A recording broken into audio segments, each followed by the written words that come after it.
ဒီဗီဒီယိုကလေးကိုကြည့်လိုက်ပါတစ်ဖက်သင်းရဲ့စူပလာအတွက်ဂုဏ်ပြုပေးဖို့အလွန်ဆိုကတောင်းဆိုခဲ့တာပါဒါပေမဲ့အမ်ဘာပေကညှင်းဆန်ခဲ့ပါတယ်ရီယကစားသမားတွေအားလုံးဟာလည်းအမ်ဘာပေဘက်ကရက်တီခဲ့ပြီးတော့အလွန်ဆိုရဲ့စကားကိုညှင်းဆန်ခဲ့ကြပါတယ်ဘောလုံးနီးပြတစ်ယောက်ဖို့ကိုယ့်ပေါ် respect မရှိတဲ့ player တွေနဲ့ဘလို့မှအောင်မြင်နိုင်မှာမဟုတ်ပါဘူး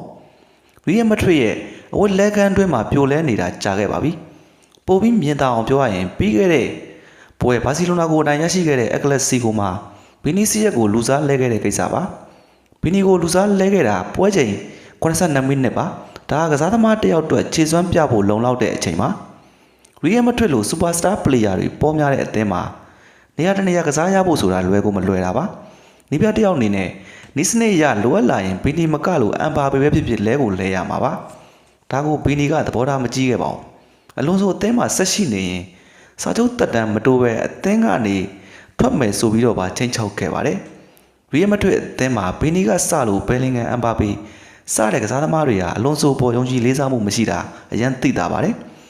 ်အလွန်ဆိုဘလို့နီးပြမျိုးလဲဆိုတာလီဗာပူးဆင်မှာသူလုံးပြခဲ့ပြီးပါပြီအလွန်ဆိုဟာရီယယ်မက်ဒရစ်ရဲ့ရိုးစွဲနေတဲ့ကန်တင်ပြေးကစားကွက်ကိုမော်ဒန်နီးစနစ်တွေနဲ့ပြောင်းလဲခြင်းလို့ဒီအသင်းကိုရောက်လာခဲ့တာပါဒါပေမဲ့သူ့နီးစနစ်တွေနောက်ကိုဘယ်ကစားသမားကမှမလိုက်ခဲ့ကြပါဘူး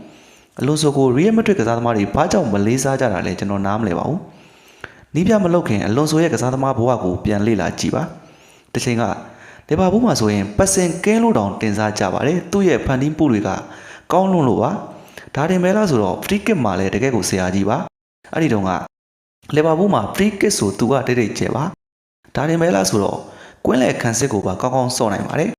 ဒီလိုမျိုးဆွဲဆောင်ရတဲ့ကွင်းလယ်ကစားသမားပါအသင်းကောင်းဆောင်စတီဗင်ဂျရက်ဆိုရင်အလွန်ဆိုသူတို့အသင်းကထွက်ခွာသွားတော့ကအရန်ကိုနာကျင်ခဲ့ရကြောင်းကိုဖွင့်ရခဲ့ပူပါတယ်အလွန်ဆိုဟာလီဗာပူးနဲ့စူပလာများစွာရယူပြီးတဲ့နောက်မှာရီယယ်မက်ဒရစ်ကိုပြောင်းလာခဲ့ပါတယ်ရီယယ်မက်ဒရစ်ကအဲ့ဒီချိန်ကဂလာတီကိုဆိုတဲ့ကျယ်စင်စုအသင်းကိုစတင်တည်ဆောက်နေတဲ့အချိန်လည်းဖြစ်ပါတယ်အကောင်းဆုံးဆိုတဲ့ကစားသမားတွေကိုပဲရွေးခေါ်တဲ့အချိန်မှာအဲ့ဒီထဲမှာအလွန်ဆိုကလည်းတယောက်ပါဝင်ဖြစ်ခဲ့ပါတယ်ကျော်နံပါတ်22ကိုဝတ်ဆင်ကစားခဲ့ပြီးရီယယ်ကွင်းလယ်ရဲ့အဓိကအခန်းကဏ္ဍကနေပါဝင်ခဲ့ပါတယ်ပြီးတော့လာလီဂါကရွေးချယ်တဲ့တနစ်စာအကောင်းဆုံးကွင်းလယ်ကစားသမားဆင်းရဲမှာပါဝင်ခဲ့ပါတယ်ဒါဟာပထမရာသီပါဒုတိယရာသီမှာတော့အသင်းကိုမော်ရင်ကိုရောက်ရှိလာခဲ့ပါတယ်အလွန်ဆိုဟာကျောင်းနံပါတ်14ကိုပြောင်းလဲဝတ်ဆင်ကစားခဲ့ပါတယ်မော်ရင်ညိုကကွင်းလယ်မှာအလွန်ဆိုကိုထိန်းချုပ်ဖို့အဓိကနေရာကနေအသုံးပြုခဲ့ပါတယ်အလွန်ဆိုဟာမော်ရင်ညိုရဲ့လက်အောက်မှာလာလီဂါဖလားကိုပါတယ်ရီစတဲ့ဖလားများစွာကိုရရှိခဲ့ပါတယ်အလွန်ဆိုဟာမော်ရင်ညိုရဲ့လက်အောက်မှာလာလီဂါဖလားကိုပါတယ်ရီဖလားစတဲ့ဖလားတွေကိုပါရရှိခဲ့ပါတယ်အလွန်ဆိုဟာကမ္ဘာဖလားယူရိုချန်ပီယံလိနဲ့အခြားပရီးမီးယားလိလာလီဂါစတဲ့စူပလာများစွာကိုရရှိထားမှုတဲ့တိတ်တိတ်ကျဲကစားသမားပါဒါတင်မဲလားဆိုတော့မဟုတ်ပါဘူးနောက်ပိုင်းဘိုင်ယန်မြူနစ်ကိုပြောင်းသွားပြီးနောက်ပိုင်းမှာလည်းအောင်မြင်မှုတွေများစွာကိုရရှိခဲ့ပါတယ်ဒီလိုကစားသမားမျိုးဒီလိုအနည်းပြမျိုးပါဒါကိုဘာကြောင့်လက်ရှိရီယယ်လူငယ်ကစားသမားတွေက respect မရှိတာလဲဆိုတော့ကျွန်တော်စဉ်းစားမရပါဘူးအလွန်ဆိုဟာရီယယ်သွေးပါတဲ့တိတ်တိတ်ကျဲနည်းပြတစ်ယောက်ပါဒါကြောင့်လဲဖလော်တီနိုပီရက်စ်ကသူ့ကိုခေါ်ယူခဲ့တာပါအသင်းကိုသူရောက်လာပြီးတဲ့နောက်မှာအသင်းနဲ့ training session တွေနီးစနစ်တွေကစာပြောင်းပြခဲ့တာပါရီယယ်မက်ဒရစ်ကို position gain နဲ့ကစားတတ်တဲ့အသင်းတစ်သင်းဖြစ်အောင်သူကတိဆောက်ချင်ခဲ့တာပါဒါကိုသူစတင်ကင်တွယ်ခဲ့တဲ့ကလပ်ကပ္ပဖလားပွဲစဉ်တွေမှာကြည့်ရင်သိနိုင်ပါတယ်အစပိုင်းမှာတိုက်စစ်ကကွန်ဆာလိုကာစီယာနဲ့အလုပ်ဖြစ်ခဲ့ပြီးတော့ PSG ကိုဂိုးပြတ်ရှုံးနိမ့်ခဲ့တဲ့ပွဲစဉ်ကလွှဲရင်ကျန်တဲ့ပွဲစဉ်တွေမှာအလွန်ဆိုရဲ့နီးစနစ်ကိုအထင်သာကျွန်တော်တို့မြင်ခဲ့ရပါတယ်လာလီဂါပွဲစဉ်တွေမှာလည်းအလွန်ဆိုရဲ့အသင်းဟာတောက်လျှောက်နိုင်ပွဲတွေရရှိခဲ့ပြီးတော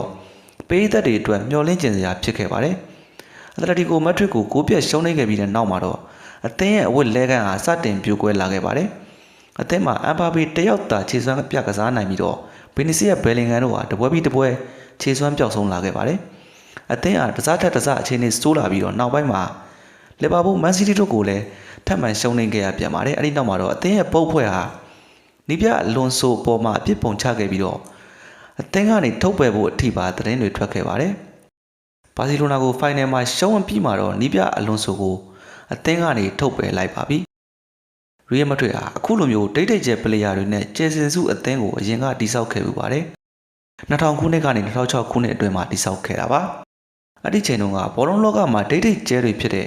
ရိုနယ်ဒိုရောဘတ်တိုကားလိုစ်လူဝစ်ဖီကိုဒေးဗစ်ဘက်ခန်စတီနီစီဒန်စတဲ့ကစားသမားတွေပါအဲ့ဒီတုန်းကအသင်းရဲ့ဥက္ကဋ္ဌရာထူးကိုအခုလိုပဲပီရက်စ်ကတာဝန်ယူရတာပါအသင်းရဲ့ညာချမ်းတိုက်စစ်မှာ လူဝက်ဖီကိုရှိနေတဲ့သားနဲ့စီးပွားရေးဈေးကွက်အရရုပ်ချောပြီးအဲ့ဒီချိန်တုန်းကစော်ကြည်ပဲဖြစ်ခဲ့တဲ့ဒေးဗစ်ဘက်ကန်ကိုခေါ်ယူခဲ့ပါတယ်။ဘက်ကန်ကလည်းညာချမ်းတိုက်စစ်မှာကစားတဲ့ပလေယာဖြစ်ပါတယ်။အဲ့ဒီမှာပြဿနာကစပါတယ်။ဘက်ကန်နဲ့လူဝက်ဖီကိုကဒိတ်ဒိတ်ကျဲကစားသမားတွေဖြစ်ပါတယ်။ဘဒုကိုအရန်ခုံထိုင်ခိုင်းရမလဲဆိုတာနီးပြအတွက်ကောင်းကိစ္စကိစ္စဖြစ်ပါတယ်။ဒါကြောင့်လူဝက်ဖီကိုကတိုက်စစ်ဆော့ရင်ဒေးဗစ်ဘက်ကန်ကကွင်းလယ်ကိုဆင်ဆော်ရပါတယ်။အသင်းမှာတကယ်ဆရာကြီးတွေပဲမို့ကြာလာတော့အသင်းဟာစတင်ပြိုကွဲလာပြီးတော့အောင်မြင်မှုထင်သလောက်မရရှိခဲ့ပဲနဲ့ကျဲစင်စုစီမံကိန်းဟာလည်းပြက်ပြက်သွားခဲ့ရပါတယ်။အခုလည်းလားတူပါပဲ။လက်ပွင့်ကနေရာမှာဗီနီစီယက်ရှိနေတဲ့သားနဲ့အမ်ဘာပေကိုထပ်မံခေါ်ယူခဲ့ပါတယ်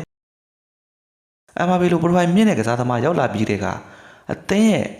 ကစားကွက်ဟာအလိုက်အသင့်ပြောင်းလဲခဲ့ရပါတယ်။အမ်ဘာပေဟာစင်တာဖော်ဝက်မှာပြောင်းကစားပေးခဲ့တယ်ဆိုပေမဲ့ပွဲချိန်အများစုမှာဗီနီစီယက်ရဲ့ဘက်ဘက်ချက်မှာ2ယောက်သွားထက်နေတာပါ။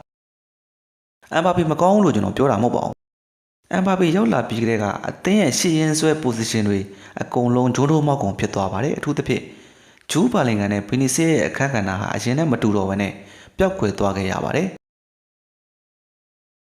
။ပြီးတော့ကွင်းလယ်မှာထွက်ခွာသွားတဲ့တိုနီခရူးနဲ့မိုထရီရဲ့နေရာကိုဖြစ်တင်းနိုင်မဲ့ကစားသမားမျိုးအခုချိန်ထိရီယယ်မထွက်မှာမရှိသေးပါဘူး။ခြုံပြီးပြောရရင်